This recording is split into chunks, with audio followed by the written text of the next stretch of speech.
Kenalkan Pak Eko. Waalaikumsalam. Kenalkan yang lain-lain juga Pak Eko supaya saling mengenal. Oh, baik. Saya Eko dari Best Agro. Terima kasih sudah diberi kesempatan Bapak. Sebelumnya saya ucapkan selamat berpuasa. Puasa bagus. Puasa.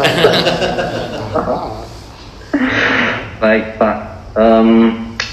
Gini, kami kan sudah sekian puluh tahun berkebun ini, kami sudah mengaplikasikan pupuk makro dan mikro Pak. Ya. Umi ya segitu. Ya sejauh ini sih produksinya sudah lumayan.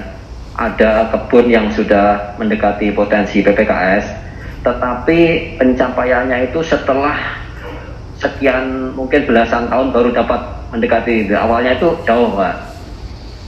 Nah kemudian juga kebun-kebun yang lain itu malah masih jauh dari potensi PPKS gitu Pak.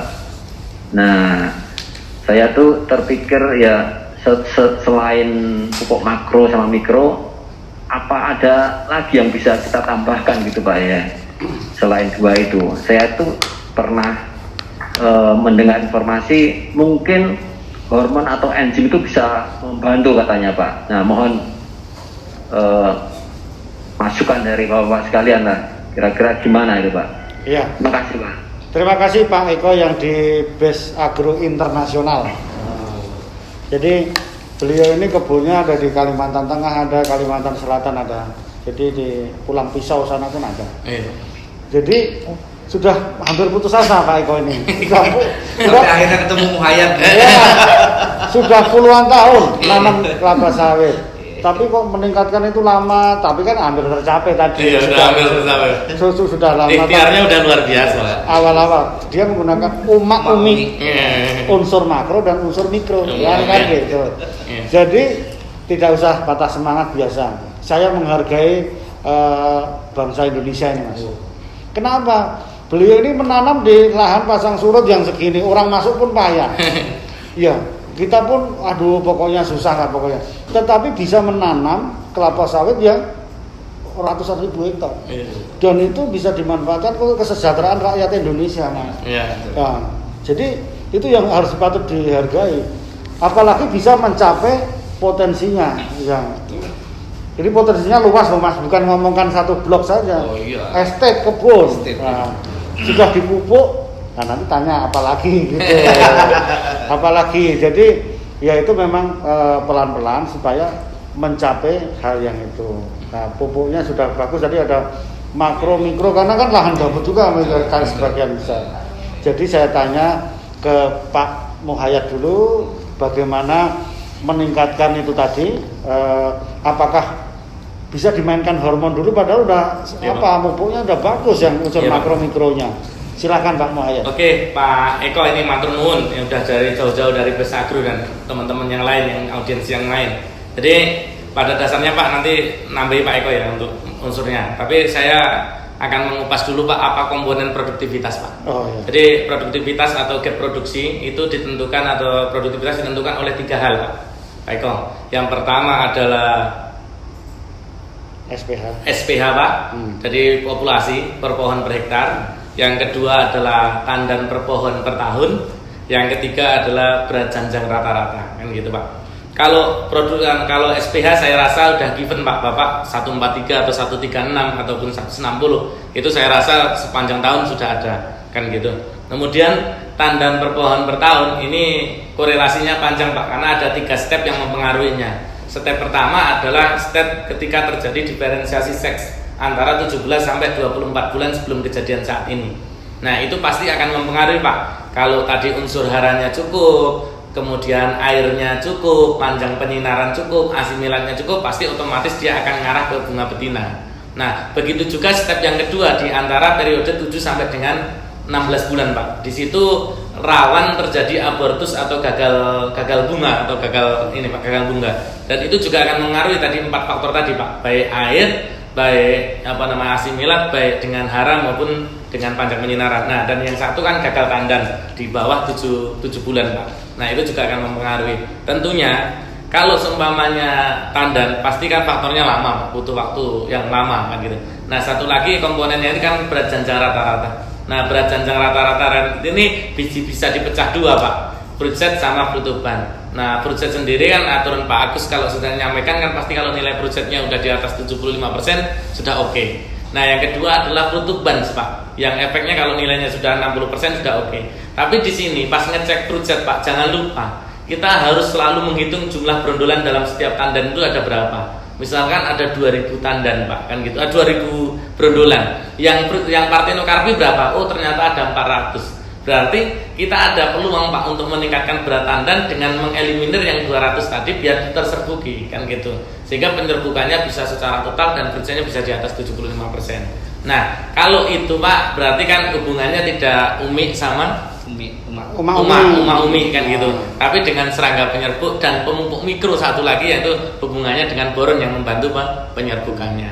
Nah, kemudian kalau dari ketiga hal tersebut kita otak-atik kan gitu Pak dari nilai. Kalau frutuban Pak pasti efek terhadap pemupukan. Kalau nilainya udah di atas 60% saya rasa Besagro sudah memberikan pupuk yang terbaik kan gitu. Hanya saja yang limit nutrien yang nanti akan ditambahi oleh Pak Eko. Enggak Pak Eko. Apakah akan mempengaruhi misalkan ditambahi enzimatik bisa langsung membesarkan atau mempertahan atau memperpanjangkan seperti itu Pak? Monggo.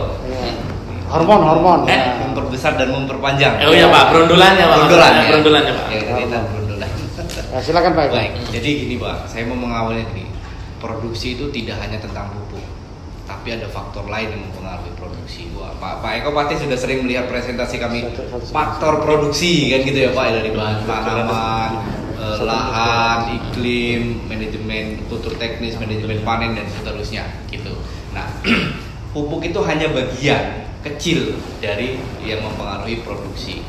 Tadi Pak Eko katakan bahwasanya dulu di awal-awal kami jauh dari potensi yang ada. Sekarang sudah mulai mendekati, bahkan mungkin di beberapa estate sudah melampaui potensi yang ada. Artinya perbaikan itu terus dilakukan begitu Pak Muhammad. Jadi yang dulunya misalnya di daerah gambut ya, di daerah gambut atau di daerah pasir tadi yang belum ada neprolepsisnya. Terakhir saya ke sana sudah ada neprolepsisnya, sudah keren kan gitu.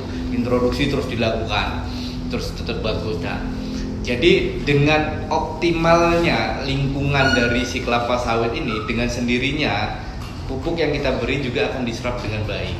Tapi kalau lingkungannya tidak optimal buat pertumbuhan dia, mau pupuk sebanyak apapun tidak akan berguna. Contoh, ya kan, lahan pasir.